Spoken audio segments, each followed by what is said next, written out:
L'appareil cardiovasculaire assure le transport du sang riche en dioxygène et en nutriments à travers tout le corps humain pour en alimenter les organes et les débarrasser de leurs déchets. Il se compose de 3 grands types de vaisseaux sanguins qui forment un système clos. Les artères, les veines et les capillaires. Ces 3 types de vaisseaux composent un ensemble de 100 000 km de long à travers tout le corps.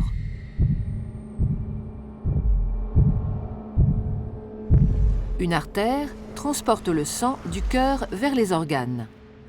Les veines, à l'inverse, le transportent des organes vers le cœur. L'artère est donc un vaisseau partant du cœur. La veine, un vaisseau arrivant au cœur.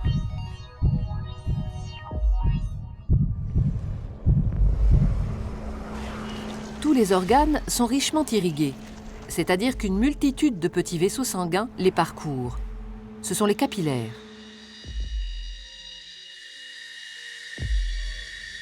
Les capillaires relient entre elles artères et veines dans les organes.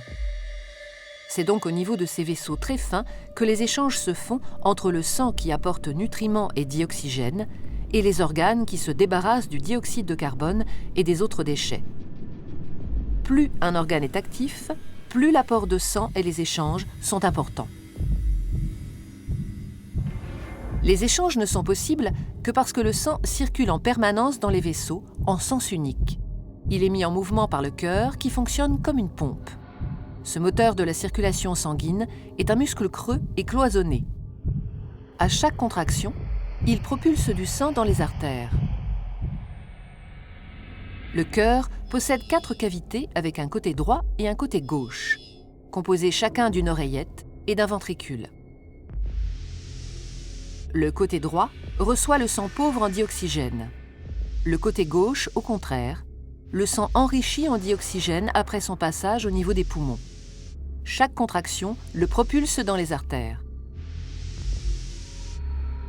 Au cours d'un battement normal du cœur, le sang pauvre en dioxygène, renvoyé par les organes, pénètre dans l'oreillette droite par la veine cave. La contraction de l'oreillette droite le fait passer dans le ventricule droit, qui, en se rétractant à son tour, l'expédie dans les poumons par l'artère pulmonaire. Après son passage dans les capillaires des alvéoles pulmonaires, le sang est enrichi en dioxygène et débarrassé de son dioxyde de carbone. Il revient alors dans l'oreillette gauche par les veines pulmonaires. La contraction de l'oreillette gauche le pousse dans le ventricule gauche, qui le propulse lui-même dans l'aorte pour être distribué dans les artères de l'ensemble du corps. Et ce cycle, vital pour l'organisme et l'être humain, se répète à l'infini.